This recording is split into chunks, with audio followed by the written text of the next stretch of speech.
დღევანდელი მძიმე მდგომარეობიდან გამომდინარე, როდესაც გვახსოვს ხო, ყველას გუშინდელი დღე არის. ფაქტობრივად 6 თვე გავიდა მგონი უკვე, მაგრამ 28 ნოემბერს, როდესაც საქართველოს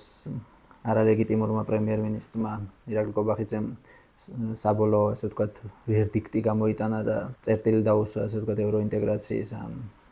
დიდ გზას, რომელიც 90-იანი წლებიდან ჩვენ მეხსიერებას რაც გულისხმობთ, მოყოლებული ფაქტობრივად არ შეწყვეტილა და მეტნაკლები სირთულეებით, წარმატებებით მიდიოდა. დღეს უკვე ფაქტობრივმა ხელისუფლებამ, არალეგიტიმურმა ხელისუფლებამ არათუ ეჭქვეშ დააყენა ეს, რაზეც საუბარი იყო წლების განმავლობაში, დავა იყო ეს გვეჩვენება ვინმეს თუ ნამდვილად ასეა, ეხლა ფაქტობრივი მოცემულობაა ეს, ხო? ხშირად დღემდე მიდის კამათი, ისე ინტენსიურად აღარ საბედნიეროდ უკვე რომ როდის დაიწყო ეს ყველაფერი, ხო? ეს დაიწყო გუშინ, რა ვიცი, 2023 წელს რუსული კანონით, 2022 წელს რუსეთის უკრაინაზე თავდასხმის შემდეგ, როდესაც ის სამარცხვინო განცხადებების კასკადი იყო, გახსოვს მეორე ირაკლი, ამ შემთხვევაში ღარიბაშვილი, რომელიც მაშინ იყო პრემიერ მარიონეტი, როგორც ეძახდნენ კოჯორში იუნკრების მემორიალთან იწყებს ამ სამარცხვინო განცხადებების, ასე ვთქვათ, გაკეთებას და მე სხვაებიც აღვევიან, რა თქმა უნდა, სამარცხვინო ცოტა რბილად ნათქვამი არის საქართველოს სახელმწიფოებრივი იდეის და საქართველოს მის ისტორიული გზის წინააღმდეგ მიმართული განცხადებები იკეთდება და შემდეგ უფრო რთულდება, რა თქმა უნდა, ეს პროცესები, მაგრამ ხშირად დღემდე უჭირთ ადამიანებს აღიარება განსაკუთრებით იმათვისაც დიდი ან მცირე წვლილი მიუძღვის, რომ ეს ყველაფერი დაიწყო 2012 წელს. ან 2012 წელს ქართული ოცნების ხელისუფლება, რომელიც მაშინ მოდის ხელისუფლებაში, ზუსტად ასეთივე იყო, როგორც არ უნდა ისაუბროს ვინმე რომ არა, იცით რა, მერე დაიწყეს რაღაც გზიდან გადახვევა, ასე შემდეგ და ასე შემდეგ. არავითარ შემთხვევაში თუ ამ რეალობას თვალს არ გაუსწრებთ, რომ ქართული ოცნება მისი დამფუძნებელი, მისი ესე ვთქვათ, მამა და მარჩენალი ბიძინა ივანიშვილი იყო ზუსტად ისეთივე რუსი ოლიგარქი, რუსეთზე დამოკიდებული პერსონა და მთელი მისი ეს მარიონეტების თეატრი ზუსტად ისეთები იყვნენ, ვინც ესე ვთქვათ, სიტუაციური მოკავშირე იყო მაშინ თუ, რა ვიცი, ქართულ ბანკის ეს კრეატურა, რაც შემდეგ წლების განმავლობაში უმაღლეს სახელმწიფო თანამდებობებზე იყვნენ, დღეს რატომღაც ისინი ესე ნახტალინში ჩადეს, არ ვიცი, ძნელი გასარკვევია რა თამაშობენ, ეხლა მათი ესე ვთქვათ სცენიდან გაყვანით, მაგრამ ზუსტად ისეთივე რუსული გავლენის ძალა იყვნენ და არაფრით არ განსხვავდებოდნენ დღევანდელი კონკრეტულად განსხვავდებოდა ჩვენი საზოგადოების აღქმები, რომლებმაც რატომღაც თავი დაირწმუნეს, რომ რუსი ოლიგარქი, ეს 90-იანი წლების რაც კრიმინალური სინდიკატები, კრიმინალამდე მისული პოლიტიკური რაღაც ჯგუფების წარმომადგენლები 2012 წელს უცებ ხდებიან კარგი ტიპები და შეიძლება ამ ხალხმა გააგრძელოს რაღაც საქართველოს ევროპული და ასე ვთქვათ ევროატლანტიკური გზა, ხო? მაგრამ ამას გარკვეულწილად ხელს უწყობდა და შემდეგ ჩვენი საზოგადოების ამ ღრმა ილუზიებში ჩარჩენას ხელს უწყობდა რა ის ინერცია, რაც მოყოლებული, რაზეც წინა ვიდეოშიც საუბრობდით, ხო? 90-იანებიდან მოყოლებული ყველა ხელისუფლება, რაც კი ყოლია საქართველოს, ცუდი პერიოდი ყოფილა, შედარებით კარგი პერიოდი, რეფორმები თუ უძრაობის, ესე ვთქვათ, პერიოდი და ასე შემდეგ, მაინც ამ ხრივ, ესე ვთქვათ, ნაბიჯ მიიწევდა წინ ამ გზაზე, ხო? საქართველოს როგორც სახელმწიფო და მისი პოლიტიკური ელიტა, ხო? ამ გზას არ ღალატობდა არასდროს და ესე მიდიოდა აი ამ სივრცისკენ, რასაც ევროპა და ევროატლანტიკური ხო სივრცე ქვია. და ის ესე ვთქვათ წარმატებები, რაც 2012 წლის შემდეგ ქართულმა ოცნებამ გაიფორმა, იყო ინერცია. არაფერი არ იყო მათ მუშაობასთან დაკავშირებული. ეს იყო ინერცია და ეს იყო დროებითი, ესე ვთქვათ, სისუსტის ამ შემთხვევაში ქართული ოცნების გარემოება, როცა მათ პირდაპირ არ შეეძლოთ. მაშინ გარკვეული გარემოებიდან გამომდინარე, საქართველოს დაებრუნებინათ რუსულ ორბიტაზე, რაც დღეს პირდაპირ და ესე ვთქვათ შეუქცევადად ამ პირობებში ვითარდება, ხო? თუ ჩვენ არ შევწყვეტ, ჩვენ ძალისხმევა არ შეწყვეტს აი ამ გზას და არ დააბრუნებს საქართველოს ის ისტორიულ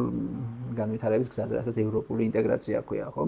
ანუ ეს არის აუცილებლად გასააზრებელი არის, რომ ჩვენი აი ამ უბედურების და ყველა იმ უბედურების, რაც ამ პერიოდში მოხდა 2012 წლის 1 ოქტომბრის შემდეგ და ბევრი რამე აღარც კი გვახსოვს სამწუხაროდ უკვე როგორც საზოგადოებას, ამის სათავე არის 2012 წლის 1 ოქტომბერი. მე დარწმუნებული ვარ, რომ როცა რამდენიმე 10 წლეული შემდეგ ნამდვილად ისტორიად იქცევა ეს ამბავი. ისტორიის სახელმძღვანელოებში და დარწმუნებული ვარ, მაშინ საქართველოს დიდი ხნის თავდაღწეული იქნება ამ ბედურებისგან, რასაც ეს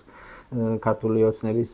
ხელისუფლება ქვია, ეს რუსული რეჟიმი ქვია. მაშინ ისტორიის წიგნებში დაიწერება ზუსტი შეფასება. ეს შეფასება იქნება შემდეგი, რომ 1921 წლის 25 თებერვალი, რაც იყო მე-20 საუკუნეში ჩვენი ქვეყნისთვის დაახლოებით არა ალბათ ზუსტად ისეთივე შეფასება ექნება 2012 წლის 1 ოქტომბერს, როცა საქართველო მოწყდა თავის ევროპული განვითარების გზას და დაუბრუნდა რუსულ ორბიტას. იმედი მაქვს, რომ ეს მალე დასრულდება, თუმცა ეს წლებიც 13 წელია გასული უკვე, რაც საქართველო აი ამ ძალიან ცუდ გზას ადგას, ძალიან დამაზიანებელი და დამაზარალებელი იქნება ჩვენი ქვეყნისთვის, ჩვენი საზოგადოებისთვის, ჩვენი განვითარებისთვის, როგორც სახელმწიფოს საზოგადოებისთვის და ეს ძალიან ძიმე კვალს დატოვებს, დღესვე რო დამთავრდეს და იმედი მაქვს, რომ ძალიან მალე დამთავრდება ეს და დავამთავრებ. თავის არ დამთავრდება, რა თქმა უნდა, ქართული საზოგადოების მობილიზება, ქართული საზოგადოების მტკიცე გადაწყვეტილება, რომ არ გამოვიდეს ბოიკოტის რეჟიმიდან, რაც ყველაზე მეტად აშინებს დღეს აი ამ არალეგიტიმურ რეჟიმს და რა თქმა უნდა, ჩვენი ესე ვთქვათ საერთაშორისო უცხოელი მეგობრების დახმარების ამ შემთხვევაში და ეფექტური ზეწოლის შედეგად იქნება ეს ყველაფერი შესაძლებელი, ხო? მაგრამ რაც შეეხება თვითონ შეფასებას, სამომავლო შეფასებას, ეს აუცილებლად უნდა მოხდეს. უნდა შეფასდეს ყველა ის ნაბიჯი, ყველა ის პერსონა უნდა იქნეს, ესე ვთქვათ, შემდეგ გამოკითხული თუ რა ტიპის ესე ვთქვათ ურთიერთობა იქნება მათთან, ვინც აი დანაშაულებრივ საქმიანობაში იყო ჩართული ეს წლები, რასაც საქართველოს რუსეთის ორბიტაზე დაბრუნება ჰქვია, ამას შემდეგ არ ვიცი ალბათ დამოუკიდებელი სასამართლო გადაწყვეტს თვითონ, მაგრამ რაც შეეხება მორალურ შეფასებას, რაც შეეხება ისტორიულ შეფასებას, რა თქმა უნდა, ეს იქნება ზუსტად ისეთივე თარიღი 2012 წლის 1 ოქტომბერი 21 საუკუნისთვის, საქართველოს 21 საუკუნის ისტორიაში, როგორც 1921 წლის 25 თებერვალი იყო. სამწუხაროდ, რა ვიცი, შეიძლება ვინმეს მოეჩვენოს, რომ ცოტა გადაჭარბებულია, მაგრამ დანაკარგების თვალსაზრისით, რა ვიცი, რაც საქართველოს მე-20 საუკუნეში დაკარგა და ძალიან დიდი დრო დაიკარგა, ჯერჯერობით შეიძლება შედარებისთვის ძალიან მცირე დრო არის ეს 13 წელი, რაც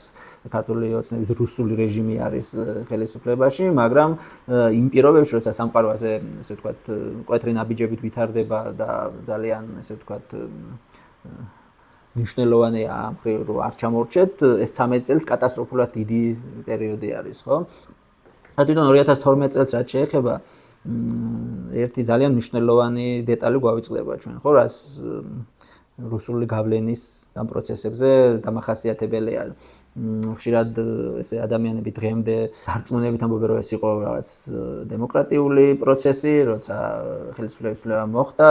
ის ცნობილი შეფასება, რომ ნაბიჯი წინ გადავდგით და მაგრამ ნეხში ჩავდგით ფეხი და ასე შემდეგ. ეს არის სრული აბსურდი არის და ეს არის უკვე თავის მოტყუება, იმიტომ რომ რუსეთი საქართველოზე ახორციელებდა მასობრივ ზეწოლას. ეს ყველაფერი ჯერ კიდევ 2012 წლის გაზაფხულზე იყო შესამჩნევი, როდესაც ვლადიმერ პუტინმა პირდაპირ თქვა, რომ როდესაც მას ერთ-ერთმა ჟურნალისტმა კითხვა დაუსვა საქართველოსთან ურთიერთობის შესახებ, მან პირდაპირ თქვა, რომ როდის არის, უპასუხა უბრალოდ ამ ჟურნალისტს, რომ როდის არის საქართველოში არჩევნები. ეს იყო ძალიან ცინიკური ნათქვამი, ცინიკური სიტყვები. ამ დროს რუსი ოლიგარქი ივანიშვილი უკვე ჩართულია ამ პოლიტიკურ თამაში, რასაც მაშინ საარჩევნო ესე ვთქვათ პროცესები ერქვა და თავისი შემოსვლა აი თამაში მან დაიწყო რით, ხო, ბრალდებით,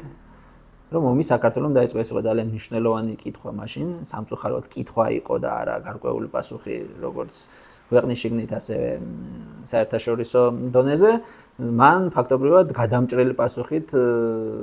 ძალიან ძიმე როლი შეასრულა მაშინ, როგორც არაში და თვალსაზრისით, საერთოდ საერთაშორისო თვალსაზრისითაც, რომ პირდაპირ დაადანაშაულა საქართველოს ომის დაწყებაში, რაც აბსურდი არის, რა თქმა უნდა, დღევანდელი გადასახედიდან, თუმცა მაშინ ძალიან ძიმედი მოქმედა ამ ყველაფერმა ადამიანების განწყობებზე, ბევრი ადამიანი აყვა ამ ძალიან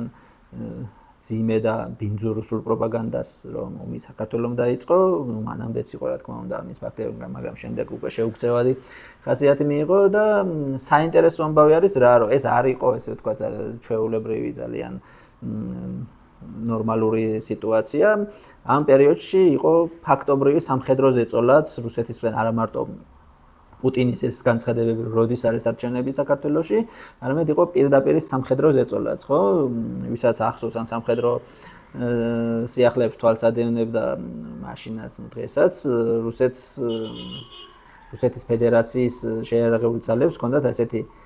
სამეთაურო საშტაბო სწავლება კავკაზი, რა თქმა უნდა, სხვა სწავლებებიც იყო და მაგრამ ჩვენ რეგიონში რაც იყო ჩვენთვის საინტერესო და საფრთხის შემცველი ეს იყო სწავლება კავკაზი, რომელიც იყო გეგმიური სამეთაურო საშტაბო სწავლება ჩრდილოეთ კავკასიაში განლაგებული 58 არმიის და 59 არმიაც მონაწილეობდა მაშინ თუ სწორად მახსოვს, მაგრამ ძირითადად 58 არმიის ნაწილები მონაწილეობდნენ კავკაზის სწავლებებში და ეს სწავლებები იმართებოდა გეგმიურად მაის-ივნისში, როგორც ყოველთვის. და რამდენიმე ესე ვთქვათ დარღვევა, ანუ გრაფიკიდან ამოვარდნა იყო ესე ვთქვათ სწავლებების განმავლობაში. პირველად იყო 2008 წელს მაის-ივნისის მაგრამ ჩატარდა ივლისის ბოლოს, დანაყოფები არ დაბრუნდნენ დისლოკაციის ადგილზე და 2008 წლის აგვისტოში პირდაპირ შემოიჭრნენ საქართველოში და დაიწყეს პირდაპირი აგრესია და თავდასხმა საქართველოზე მაშინ, ხო? და მეორე შემთხვევა იყო 2012 წელს, შეიძლება ბევრს მაშინაც არ შეუმჩნევია და დღეს მით უმეტეს არავის არ ახსოვს, 2012 წლის მაისის ნაცვლად სამხედრო სწავლებები კავკაზი ჩატარდა 2012 წლის სექტემბრის მეორე ნახევარში, 23 სექტემბერს დაიწყო თუ სწორად მახსოვს, რაც პირდაპირი, ესე ვთქვათ, სამხედრო მუქარა იყო საქართველოს წინააღმდეგ. ამ შემთხვევაში არა მარტო საქართველოს წინააღმდეგ, მაშინ ირანთან გართულებული პროცესები იყო, ასევე ამერიკის შეერთებული შტატების მხრიდან და დაძაბულობა იყო რეგიონში და რუსეთი აცხადებდა, რომ ის პირდაპირ, ესე ვთქვათ, ირანის სასაზღვრო რაიონებში შევიდოდა თავის შეიარაღებული ძალებით, რაც მაშინ საფრთხეს შეიცავდა, რომ საქართველოზე, ესე ვთქვათ, ძალის გაეჭრათ ეს დერეფანი და მაშინ სომხეთში, რა თქმა უნდა, პრორუსული მთავრობა იყო, ამის საფრთხეც არსებობდა, თუმცა პირველ რიგში საქართველოსთან მიმართებაში იყო ეს ძალიან საინტერესო, რომ კავკაზი ჩატარდა 2012 წლის 23 სექტემბრიდან, თუ სწორად მახსოვს, 7-8 ოქტომბერი იყო დასასრული დაახლოებით ესეთი პერიოდის განმავლობაში ტარდებოდა და მაშინ ბევრჯერ გაჟონა ინფორმაციამ, რომ რუსი ჯარისკაცები ოჯახის წევრებს წერდნენ, რომ სწავლების დასრულების შემდეგ ჩვენ პირდაპირ საქართველოში უნდა შევიჭრათ, ხო? ანუ ეს იყო პირდაპირ სამხედრო ზეწოლა. მაშინ დღეს ეს კომპონენტი აღარავის აღარ ახსოვს სამწუხაროდ და ძალიან, ესე ვთქვათ, შორეულ წარსულად არის ლამის გადაქცეული 2012 წლის 1 ოქტომბერი. და თუ ბევრ რამეს გავიხსენებთ ჩვენ აი ამ პერიოდზე 2012 წლის 1 ოქტომბერზე როგორ, ესე ვთქვათ, მივედით აი ამ კატასტროფამდე, რომ რუს ოლიგარქს ჩავაბარეთ ხელისუფლება მთელმა ქვეყანამ, ყველას პასუხისმგებლობა ეს მიუხედავად იმისა, რომ არასდროს არც კი მიფიქრია რომელიმე რუსი ოლიგარქისთვის პატარკაციშვილიდან მოყოლებული ივანიშვილით გაგზელებული ხმის მიცემა კი არა და ელემენტარული მხარდაჭერა, რასაც ქვია, არასდროს მე პირადად ან ბევრ ჩვენგანს არც უფიქრია ამაზე, თუმცა მაინც ეს არის, ასე ვთქვათ, საერთო პასუხისმგებლობა ჩვენი საზოგადოების და საერთო ძალიან დიდი და კატასტროფული შეცდომა, რამაც მიგვიყვანა დღევანდელ აი ამ მდგომარეობამდე, როცა ძალიან რთული არის დღეს უკვე გამოსავლის პოვნა, როცა კონსოლიდაცია მიმდინარეობს უკვე აი ამ რუსული რეჟიმის, მაგრამ ერთადერთი იმედი არის რა, ჩვენი ურყევი ნება, რომ ეს რუსული რეჟიმი ერთხელ ასამუდავად მოვიშოროთ თავიდან, დავამარცხოთ და გავუშვათ იქ, სადაც მათი ადგილია რუსეთში და ქართულ ხალხთან ერთად ჩვენი მეგობრების ძალიან მნიშვნელოვანი ზეწოლის, ეს იქნება სანქციები თუ სხვა ვერკეტები, რაც გააჩნია საერთაშორისო, ასე ვთქვათ, საზოგადოებას, ესე ძალიან მნიშვნელოვანი, ასე ვთქვათ, დამხმარე ძალა იქნება, რომ საქართველოს ერთხელ და სამუდამოდ გამოვიდეს, დატოვოს რუსული ორბიტა და დაუბრუნდეს თავის ისტორიულ და გადარჩენის გზას, ევროპულ ინტეგრაციის გზას.